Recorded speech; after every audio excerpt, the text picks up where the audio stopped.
Greetings. My name is Ben, aka Downsizeit, and I was gonna release a video today, which I might do a little bit later, maybe space it out, send it tomorrow, an update on the Ozark Mountain Open.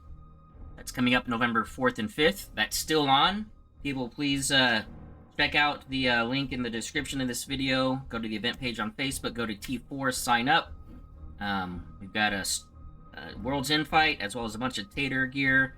It's going to be a 2-day tournament, but I'm going to do a separate video talking more in detail about Ozark Mountain Open and just more details of that. But anyway, the information's out there. Please sign up. I hope to see everyone there. But instead, what I'm going to address now is some bombshells that landed while I was at work today.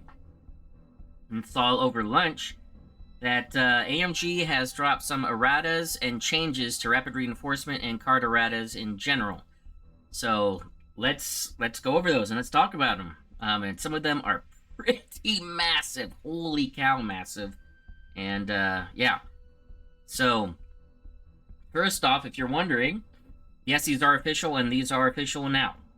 And for my tournament, Ozark Mountain Open, coming up in about a month. These are the legal cards now, not the old wordings, not the old cards. We must be playing by the current rules as they stand now, as of October 11th, 2023. So, how you find them? Go to AMG's website. Then rules, organized play. And then errata reference and rapid reinforcements 1 and 2. And also, this is a place to find the rules reference. You know, these are all important things that you guys need to know, especially if you want to play in tournaments and organized play, etc. So let's first look at the standard errata. And this is errata for cards that were not in rapid reinforcements. This is pre-rapid reinforcements changes. And yeah. So, well, first off, it's got all the major changes that happened when 1.5 went live. So you guys can see what card changes there are. If you have the upgrade card pack, these are already updated in there. Some exceptions, like Hera, she's not in that. There are some exceptions, but anyway, that's not what we're talking about. I'm trying not to digress too much. First off, onagers took a hit. People have been asking for this for probably about 4 years now. When did the onager come out? Was it 4 years ago? Maybe 5 years ago now. It's been I'm losing track of time the older I get. But this is now a change. So the test bed took the biggest hit. It went from being a 96-point ship to 116-point ship. So 20 points increase to the test bed, and 10-point increase to the Star Destroyer variant. And you'll notice that the Star Destroyer variant is now the same as an ISD-2. And the test bed is the second most expensive Imperial ship. Well, not counting SSDs, but it's more expensive than Simoons or Kuats. And so, whether or not these were the right changes, we'll wait to be seen. Y'all know my opinions on onagers. I've been clear on those. I know that they're dangerous and deadly, but it's one of those, I think, fighting against onagers is more psychological. They can do massive damage output, but also they can drop easy. However, I understand that the spam of onagers has been a concern for years, and especially against players that maybe don't know how to handle an onager. And changes did need to happen. We'll see if this was the right change. I will say raising the test bed up needed to happen. I don't know if 20 points needed to happen, but now the test bed is costed enough where, one, it will deter against double onager. Not eliminate it, you can still do double onager, but also make it a little bit more difficult to do an effective onager plus Star Destroyer. You can still do it, but you just have to sacrifice more. Which I don't think is a bad thing. It's one of those, if you want to bring an onager, and you want to double up on an onager, bring an onager plus Kuat, which is a common combo, you have to really think now. Do I really want to do that? Or do I want to bring more support maybe in squadrons or smaller ships? I think at the very least, it'll make Onager players have to just rethink their basic builds. It's certainly not going to make Onagers go away. That's not going to happen. But we might start seeing different Onager builds, perhaps. Overall, I think this is a good change. I know there will be a lot of Onager lovers out there that will not agree with me, and that's fine. But I think this is a good change. I think they needed to be priced close to this. And moving forward, we'll see if maybe they're too expensive. But I think with this price point, making them expensive makes you have to actually think, do I really want an Onager or do I want a Star Destroyer now? And now that choice is a real choice now to think about. Comboing with that, which is a common Onager builds, is with Ramadi. Ramadi took a change. And he took a point increase. So he was originally 20 points. Very cheap. Now he's got an 8-point increase. So, and I would say 99.9% of the Onager builds that y'all saw or would see worldwide for the past 4 years was Onager with Ramadi as the general. Now this has become a net 28 points more expensive. 8 points from the Ramadi increase, 20 points from the test bed increase. Because let's be honest, people were always just taking the test bed with a few exceptions. So now there's 28 more points that you have to spend if you want to do Ramadi plus Onager test bed, which means that's a Gazanti. For like a movement sync or support. And you might say, well, that doesn't seem like a lot. And on the surface, it isn't. But not being able to bring that free, cheap Gazanti is a deployment disadvantage now. You're losing a ship deployment. You're also losing a movement sync to delay actions or something. So, we'll see.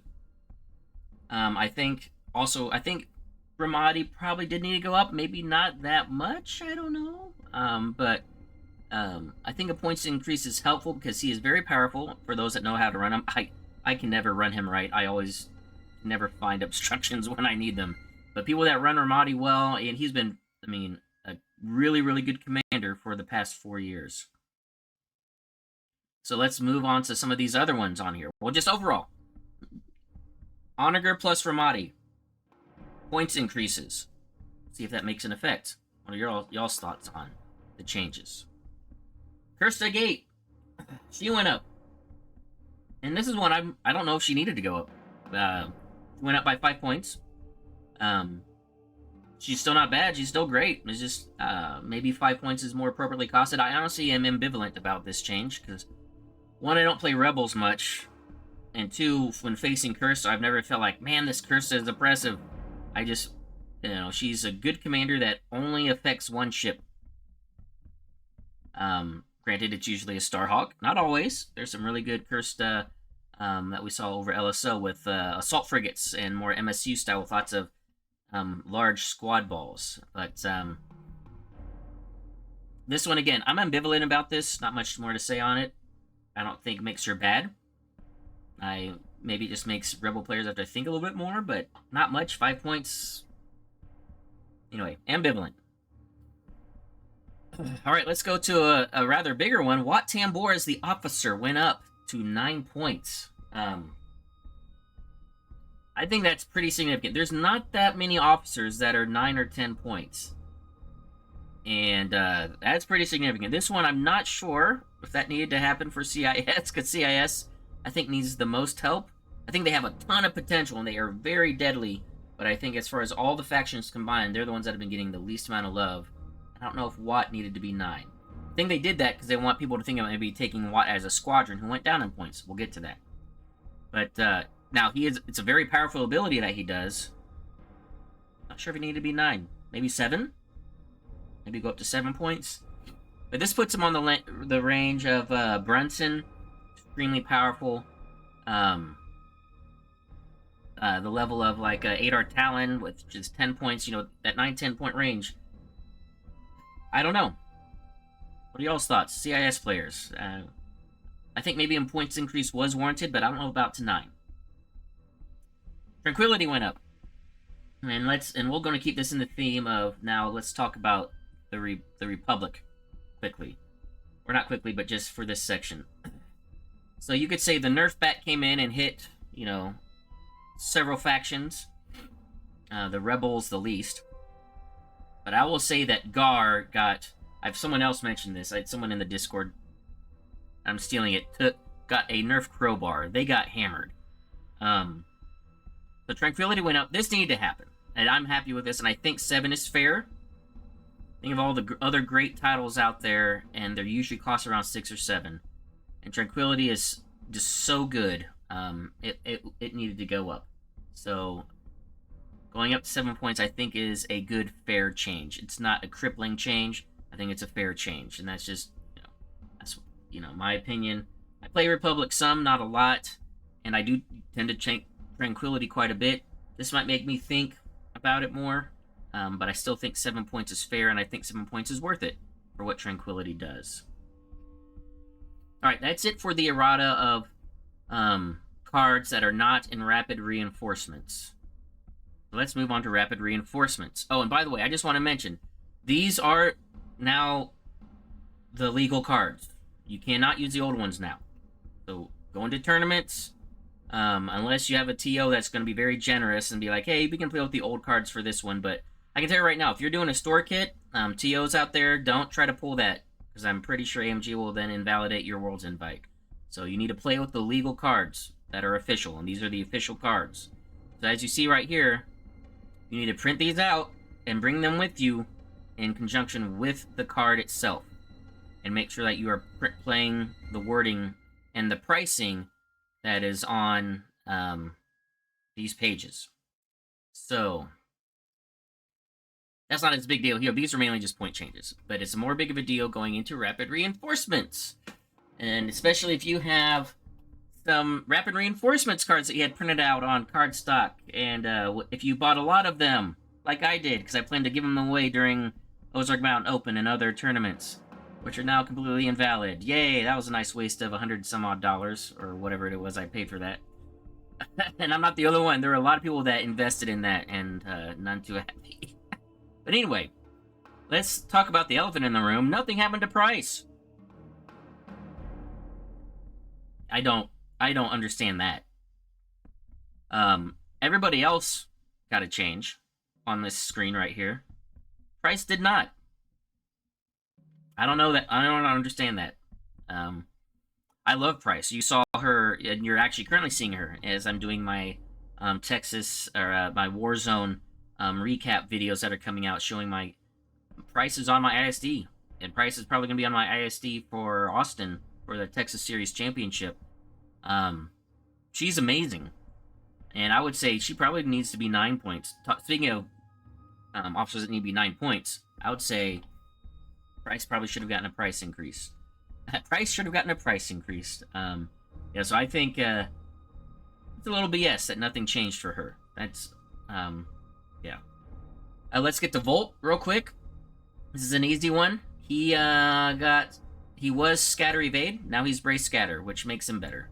Having that brace is important for survivability, especially, Evade is alright, but Brace Scatter is better, so it's more of like a tangential shift, but it actually makes him, I think, better in my opinion. Everything else is the same about him. Alright, let's move on to, let's do another easy one. Wat Tambor, squad. Nothing fundamentally changes here, except his price goes from 20 to 18, so he's a little bit cheaper.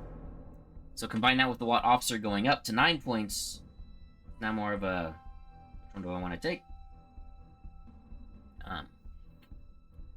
Asajj. She had a pretty significant change in hers, and I think I've seen some people saying that they like the old version better, and I don't see that at all. For those of you out there that play Separatists and liked the old Asajj, let me know how you're actually using it. I thought she was pretty horrible. This one actually makes her useful. So let's go over this real quick. Let me see if I can zoom in better so you guys can see on the screen, or you can just follow along with me on the AMG website. Alright.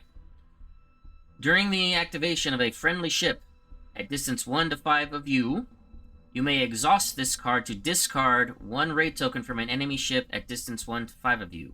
If you do that, that friendly ship may gain 1 command token of any type. So it basically clears up some of her language that she had previously, and makes it a little bit more simpler to pull off. Now, you still need to put raids on other people. So that's, so you still need Dooku or, rocket troopers. However, or rocket droids, I should say. This makes it more, I think it's more utility, where you can, it doesn't matter what raid you discard from your opponent, you can gain any command token you want. And it just adds more. Now, I'm not saying she's amazing, but I think she's much easier to use and clearer to use. And combine that with the rest of the separatist love of token here and there, and then swap this and swap this, all that stuff. Sometimes I feel for separatist players. You have to really think about your interactions going across the board. I think this makes her easier to use. Please feel free to disagree with me if you, for separatist players, if you liked the previous Asajj. So, before we talk about the Republic, we'll get to that. Fenn Rau, essentially the same. His wording just got adjusted a little bit, but not too much. It's still essentially the same of what he does. It just cleared up some of the language. And then Draven, though, had a massive change, and I think this is actually better. So, I think Draven is viable now, and I think it's actually pretty cool, his ability. Let's read it over. At the end of each command phase, you may look at all command dials assigned to one enemy ship. Then, you may place 2 command tokens, each of a different type, on this card. After an enemy ship resolves a command, you may discard a matching command token from this card. If you do, that enemy ship gains 1 matching raid token. So, it's still affecting your opponent, but this... So, first off, the first part is, every command phase, at the end of it, you can look at your opponent's ship. You can't look at all ships, but you can pick one. Let me see what commands you got lined up. Now, it does require pre-planning because you don't get to then immediately put a raid token on someone. You have to wait till they resolve a command, then you can put a raid token on them. But if you saw what their second command was, you can be like, this is coming up. I can raid that. You can start... So it requires some forethought, which I like in this game. I like in this game you have to do forethought, planning ahead, strategic thinking. And this makes it a lot more useful for you to be able to screw with your opponent. Instead of just having 2 dials for the entire game, every command phase, you can look at one of your opponent's ships, and you know what's coming. And then you can plan ahead with your command tokens to then give them matching raids as things go along. So...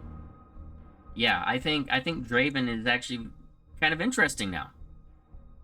Before I thought he was kind of garbage, but again, Rebel players, those that play Rebels a lot and like the old Draven, let me know if you disagree and what you think about this new one. But I think this new one is, I think this makes Draven really interesting. All right, we're getting there, guys, to the big ones. First, let's talk about Matchstick. Matchstick's completely different now. Big change. Holy cow, big change. You basically just got Relay 3, but restricted. So when a friendly ship resolves a squadron command, if you are in range to be activated, up to 3 of the squadrons with bomber it activates can be at distance 1 to 3 of you. So it basically gets Relay for bombers. Pretty heavy nerf. His old ability, I thought it was fine, to be perfectly honest with you. I thought, because it allowed at least one of the Clone Wars factions to get Rogue. And you had to be careful with the interactions on how you did it, and you know, because you could shut it down potentially, like if you anyway. Yeah, this one, I think this is a pretty hard nerf, and I feel like, personally, I feel it was unnecessary. I don't know if Matchstick needed this nerf, but yeah. So now Matchstick is just a glorified Relay. Or bombers only. Yeah, I would say this is pretty heartbreaking for Republic players, and I feel for you. I didn't think the old Matchstick was broken. I thought it presented a unique challenge for me facing Matchstick squad balls. Yeah. So I'm not a fan of this one. I think this was a bad change. And now let's move on to Anakin. Talk about getting the nerf crowbar, sledgehammer. This is devastating, I think. Now, the original Anakin. Well, so first off, he went up in points. You can see he's now 31 points. Yes, I understand where people, very deadly and potentially oppressive. I don't know if he needed a complete rewrite. I think if they would have just limited his salvo ability that he gave people, would have been better. Because it's unique. It was a unique thing. What he could do. It just needed to be reined in a little bit, in my opinion. Let him have his salvo ability for the fleet, but reduce it. Maybe cut it in half, like take one of those paragraphs away or something, just to limit it. This now is oh man, or let's read it so you guys know what I'm talking about if you can't read the screen. While a friendly ship is attacking a ship, if the defender is at distance 1 to 5 of at least 2 other friendly ships, yeah, get your legal diplomas out, guys, that are at distance 1 to 5 of the defender, at least 2 other friendly ships, one friendly ship at distance 1 to 5 of the defender may spend a defense token. If it does, the attacker may re-roll up to 3 dice. Basically what this is Baby Vader Commander on the Imps. Now, taking everything and putting it aside and just foundationally from a gameplay design perspective, this does make sense because it's very similar to Admiral Tarkin and Grand Moff Tarkin. Admiral Tarkin has a sort of ability like Grand Moff Tarkin, and then Grand Moff Tarkin's is a bit more, I don't know if you want to say it's better, but it's more expansive, easier to pull off. Now the same thing here. Anakin's ability lets you get rerolls by spending defense tokens. You have to jump through a lot of hoops to make it happen, but it's very similar. It's like then growing up to Vader, where you can spend defense tokens fleet-wide to roll as many dice as you want. So, this is probably what it should have been at the beginning. No, not even like even people see the potential of the salvo stuff that he could do. I think if we got this first without any pre-context to the salvo Anakin, I think it'd be fine. Probably needs to be back down to like 28 points or something. I don't think it's his 31 points level. But yeah, after seeing what salvo Anakin can do and then seeing this, it just makes you want to think, what the hell? Why? What's the first one even on the table? Did you guys really have both these cards written out? And it's like, and just throw it out. Let's see how it works. Oh, let's do this one now. I don't know. I don't know what AMG was thinking. This is... Well, anyway, I know there are going to be a lot of angry Anakin players, but I also know there's going to be a lot of really happy people that hated Anakin. So, it's almost this change, I mean, unfortunately, means we're probably never going to see Anakin as a commander. Very rare. Because Anakin's squadron is so much good. So much better. So good. Get my proper grammar here. Yeah, it's one of those where Anakin's squadron, the Delta 7, is so good that people that ran even salvo Anakin, you're basically sacrificing that. Now I don't know, unless you're intentionally, yeah, like, I just want to make an Anakin commander work, I'm going to give him up as a squad. So, yeah. Alright. Let me know what you guys think. I already know there's going to be 2 different camps when it comes to Anakin here. But yeah, the big ones, Anakin and Matchstick. Massive nerf hammers hitting them. And I know there's also going to be a lot of opinions about onagers. I think overall, I think onagers did need to go up. And I think it's good for the game. And for those guys that like running the onager test bed with Ramadi, you can still do it. It's just 28 points more expensive now. Got to give something up. So onagers aren't going away. I think Anakin and Matchstick both are going away. I think they're going away. So, which is a shame. I don't think Matchstick need to be changed at all, and I think Anakin just needed to have an adjustment of his original ability just to lighten it up. I don't think this complete going back to basics rewrite, that was yikes. And even more, and all these other changes that everything had a change and an adjustment, except good old Governor Price. She's still there. She's still at 7 points, and she's still going to be on my Star Destroyer and everybody else's. So, all right. Let me know what you guys think. Probably tomorrow now, maybe Friday, I'll be giving an Osmo update, just for let you guys know what the tournament structure is going to be. All this information's out there. It's on my Facebook page for the event. It's also on T4. Please go sign up if you're coming. Like I said, we got awesome Tater prices. We also got a World's Invite. And we have to have a minimum of 16 players to start the tournament to make that World's Invite valid. So please sign up. And how you sign up, by the way, either email me, sign up on Facebook, sign up on T4. There's many ways. I'll get into that in a more dedicated video to Osmo, but I just want to plug that because we're getting close. And let me know what you guys think about these changes. And again, reminder, these changes are now in effect. Make sure that I would print off rapid reinforcements, print off the FAQ document, and make sure you have them with you so that you know how these cards are supposed to work and that you don't show up surprised and a TO says, hey, your list is invalid, or your card doesn't do that, and then your entire experience is ruined because it thought it was going to do something else. Learn now what all of these cards do now and what the changes are so you're not surprised at tournaments. So, yeah, let's do that.